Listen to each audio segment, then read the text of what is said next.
Hi అండి. అందరూ ఎలా ఉన్నారు? ఇంగ్రీడియెంట్స్ ఏవి అతిగా అవసరం లేకుండా ఈజీగానే మనం చేపల గ్రేవీ అనేది మనం ఈరోజు ప్రిపేర్ చేసుకుందామండి.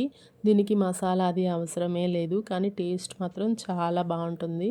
ముందుగా మనం చేప ముక్కలకి ఉప్పు, కారం పట్టించి ఒక 1 అవర్ ఫ్రిడ్జ్‌లో పెట్టుకోండి.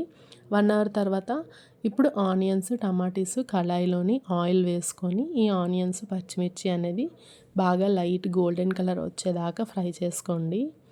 ఇవి బాగా ఫ్రై అయిన తర్వాత ఈలోపు మనం మిక్సీ జార్లోని ఒక 2 లేదా 3 టమాటీలు, అలానే చిన్న అల్లం ముక్క, 4 వెల్లుల్లి రెబ్బలు వేసుకొని మెత్తగా మిక్సీ పట్టేసుకొని సైడ్ ఉంచుకోండి. ఈ ఆనియన్స్ అనేవి బాగా ఫ్రై అయిన తర్వాత ఆ పేస్ట్ని అందులో వేసేసుకోండి.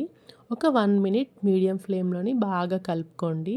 అది బాగా గ్రేవీ అనేది బాగా ఫ్రై పచ్చివాసన పోయిన తర్వాత అందులోనే హాఫ్ టేబుల్ స్పూన్ కారం, సరిపడినంత సాల్ట్ కొంచెం వేసుకోండి. ఎందుకంటే ముందుగా మనం చేపల పులుసులోని ఉప్పు కారం వేసుకున్నాం కాబట్టి అది చూసుకొని ఇందులోని కూడా వేసుకోండి. ఇప్పుడు ఆ గ్రేవీలోనే కొంచెం వాటర్ వేసుకొని అది తిరగబడిన దాకా ఉంచండి. తిరగబడిన తర్వాత ముందుగా మనం ఉప్పు కారం పట్టించిన ముక్కలు అనేవి అందులో వేసేసుకోండి. కొత్తిమీర ఉన్నవాళ్ళు కొత్తిమీర యాడ్ చేసుకోండి, ఫ్లేవర్ బాగుంటుంది ఫిష్ కర్రీకి.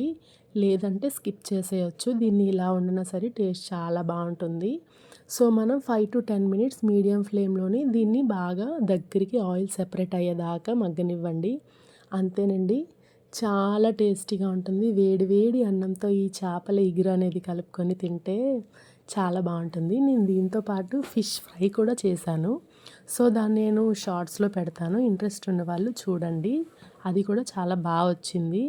నా వీడియోస్కి కొంచెం సపోర్ట్ చేయండి, లైక్ చేయండి, అలానే సబ్స్క్రైబ్ చేయండి. అంతేకాదండి, మీకు ఏదైనా రెసిపీ ఏదైనా చెప్పాలి అనుకుంటే నాకు కామెంట్లో చెప్పండి. నేను ట్రై చేసి దాన్ని పోస్ట్ చేస్తాను. ఫిష్ గ్రేవీ అయితే చాలా బాగుందండి. టేస్ట్ రెస్టారెంట్స్ కూడా పని చేయవు. ఒకసారి మీరు ట్రై చేసి అది ఎలా ఉందో నాకు కామెంట్ సెక్షన్లో పెట్టండి. ఓకేనండి, నా వీడియో కనుక మీకు నచ్చినట్టుంటే లైక్ చేసి సబ్స్క్రైబ్ చేసేయండి. Thank you. Bye bye.